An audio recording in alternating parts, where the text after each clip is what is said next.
জয় গুরু। দয়ালের রাতুল শ্রী চরণে আমার শতকোটি প্রণাম। জগৎ জননী শ্রী শ্রী বড়মার চরণে আমার শতকোটি প্রণাম। পরম পূজ্য পাদ শ্রী শ্রী বরদাস শ্রী চরণে আমার শতকোটি প্রণাম।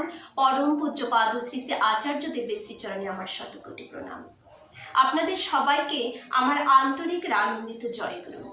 সবাই ভালো থাকুন, সুস্থ থাকুন, এই প্রার্থনা দয়ালের শ্রীচরণে।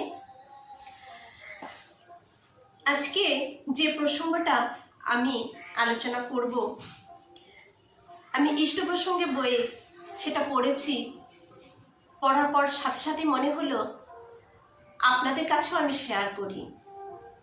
সত্যি আপনাদের কাছে আমি যে এই ভিডিওগুলো পোস্ট করে আপনাদের কাছে পাঠাচ্ছি বা পাঠানোর চেষ্টা করছি ঠাকুরকে আরও সকলের মধ্যে জানানোর জন্য, এতে কিন্তু আমারও খুব লাভ হচ্ছে।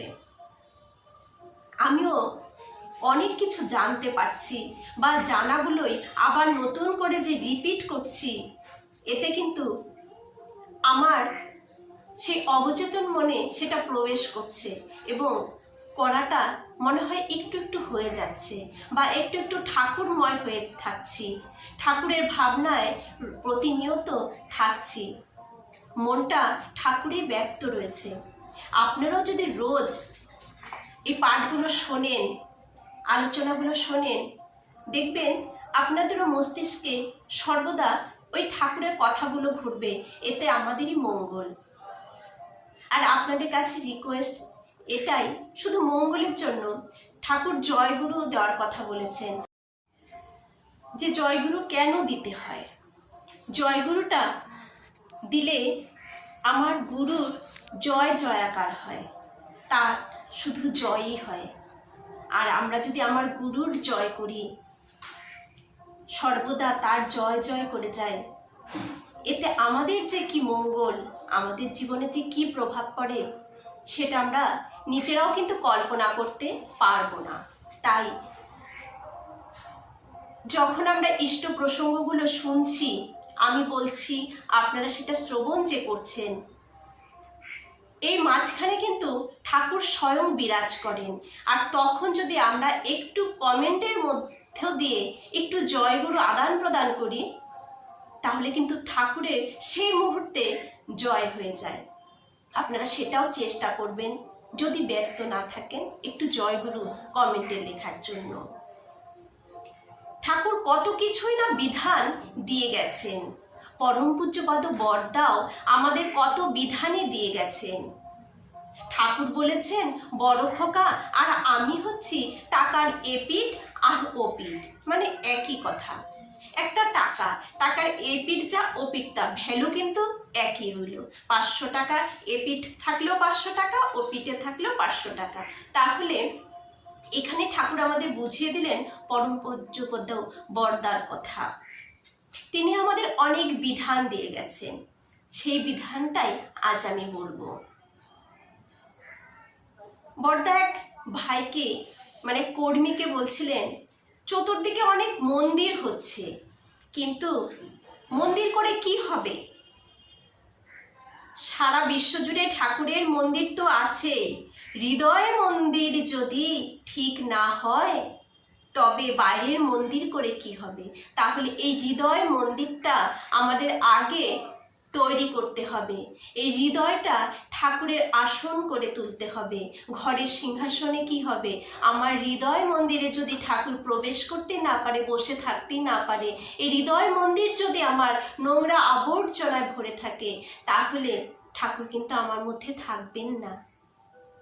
যাই হোক, তখন 5:15 বাজে। ঠাকুর বাংলার পৌঁছে তিনি বড় নাটমণ্ডপে বসেছেন। পরম পূজ্যপাদ শ্রী শ্রী বরদা, দাদারা ও মায়েরা অনেকে তার আসনের চারপাশে আছেন। অব্যবহিত পরে দুর্গাপুরের শ্রীমতী শিপ্রা রায় চৌধুরী এক বৃদ্ধা মায়ের অসুখের কথা বললেন। আমরা যেমন অনেক সময় অনেকের কথা নিবেদন করে থাকি, গিয়ে সে হতে যেতে পারছে না, তারগুলো আমরা নিবেদন করে থাকি, ঠিক এমনই দুর্গাপুরের শ্রীমতী শিপ্রা রায় চৌধুরী মা এক বৃদ্ধা মায়ের অসুখের কথা নিবেদন করলেন। ওই মাটি অনেক চিকিৎসক দেখিয়েছেন, কিন্তু কাজ হয়নি। কপালে শ্লেষ্মা বসে আছে, কানের পর্দা ফেটে গেছে। এই কথা শুনে তিনি শ্রী শ্রী পিতৃদেব সব শুনে ওই মাকে উত্তর দিলেন। আর কানের পর্দা ফেটে যাওয়ায় সেই মা কানে শুনতে পান না, আর নাকেও গন্ধ পান না। শ্রী শ্রী পিতৃদেব সব শুনে ওই মাকে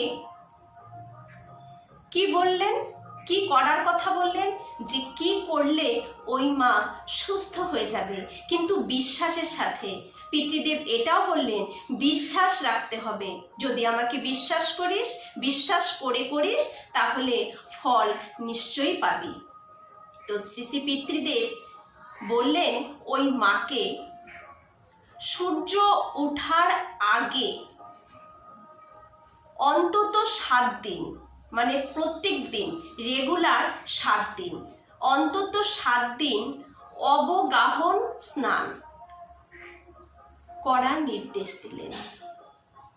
এখন অবগাহন স্নান মানে কি আমরা অনেকেই বুঝবো না। সূর্য ওঠার আগে প্রত্যহ অন্তত 7 দিন অবগাহন স্নান করা, তার মানে ডুব দিয়ে স্নান। কোনো পুকুরেই হোক, নদীতেই হোক, আমরা ডুব দিয়ে স্নান করব। রোজ করা খুব ভালো। যদি কেউ রোজ করতে না পারে, তাহলে অন্তত 7টা দিন যেন ডুব দিয়ে স্নান করে সূর্য ওঠার আগে, করার নির্দেশ দিলেন। অভয় দিয়ে বললেন ওতেই সেরে যাবে। আর তুলসী পাতার রস দৈনিক 2-3 বার সর্ষের তেলের মতো করে টানবে। তুলসী পাতার রসটাকে সর্ষের তেলের মতো নিয়ে নাকে টানবে, ঘ্রাণ শক্তি ফিরে পাবে। ওই যে বলেছে নাকেও সে গন্ধ পায় না এখন, তাই তুলসী পাতার রস করে নিয়ে সর্ষের তেলের মতো নাকের সামনে নিয়ে সেটাকে টানবে। জনৈকা মা বললেন, বড়দা, আমরা আসাম ফিরে যেতে চাই। শ্রী শ্রী পিতৃদেব বললেন, হ্যাঁ, সাবধানে যেও। নাকতলার হরিপ্রসাদ শ্রী শ্রী পিতৃদেবের শ্রীচরণে প্রণাম করে জানালেন, গলব্লাডারে স্টোন হয়েছে, পেপটিক আলসারে আছে, ডাক্তারেরা অপারেশন করতে বললেন। শ্রী শ্রী পিতৃদেব বললেন, আসল কথাটা কি সেটা খুলে বলো। জিতেনদা, হরিপ্রসাদের ইচ্ছা আপনাকে জানিয়ে অপারেশন করাবে। শ্রী শ্রী পিতৃদেব কিছুক্ষণ হরিপ্রসাদদার পানে তাকিয়ে থাকলেন, তারপর বললেন, ওষুধ ব্যবহারে সেরে যায়। জিতেনের কাছে ওষুধ আছে, কিন্তু দোক্তা, বিড়ি, সিগারেট, নেশা ঠেশা সব বাদ দিতে হবে। তুমি তো সবই জ্বালাচ্ছ, তারা সবাই সব কিছুই জানেন। আমরা কে কি করছি, কে কি ভুল করছি, কে কোন নেশায় মেতে রয়েছি, সেগুলো কিন্তু ওনারা সবই জানেন। হরিপ্রসাদদা সসংকোচে ঘাড় নিচু করলেন। পূর্বে কিছুদিন তিনি ঠাকুর বাড়িতে থেকে আশ্রমের কাজ করতেন। আজ বছর 2 হলো আশ্রম ছেড়ে নিজ বাটিতে আছেন। শ্রী শ্রী পিতৃদেব স্নেহসিক্ত স্বরে পুনরায় বললেন, যা বলি সেভাবে চলে, ওষুধ ব্যবহার করলে সেরে যাবে। আমার কথা বিশ্বাস হচ্ছে তো? মানে বড়দা যে বলছেন সেগুলো বিশ্বাস করে যদি আমরা করি, তাহলে সেরে যাবে। এই দাদাকেও বললেন, আর উত্তমাকেও বললেন যে সে উত্তমার ঘ্রাণ শক্তি ছিল না, নাকে কোনো গন্ধ পেত না। বলল, তুলসী পাতার রস নাকে সর্ষের তেলের মতন যদি টানা যায়, তাহলে আমরা গন্ধ পাবো। তাহলে এটা আমরা একটা উপকার পেলাম। আমরা জানবো এবং সবাইকে জানাবো যে এই জিনিসটা করলে এই জিনিসটা উপকৃত হবে, সবাই এটা করবেন। যে কানের পর্দা ফেটে গেছে যার, সে প্রতিনিয়ত যদি করতে না পারে, অন্তত 7 দিন একটানা যদি কেউ ডুব দিয়ে স্নান করে, অবগাহন স্নান, ডুব দিয়ে স্নান করে, তারও ভালো হয়ে যাবে, রোগ সেরে যাবে, কিন্তু বিশ্বাসের সাথে করতে হবে, নাম করতে করতে।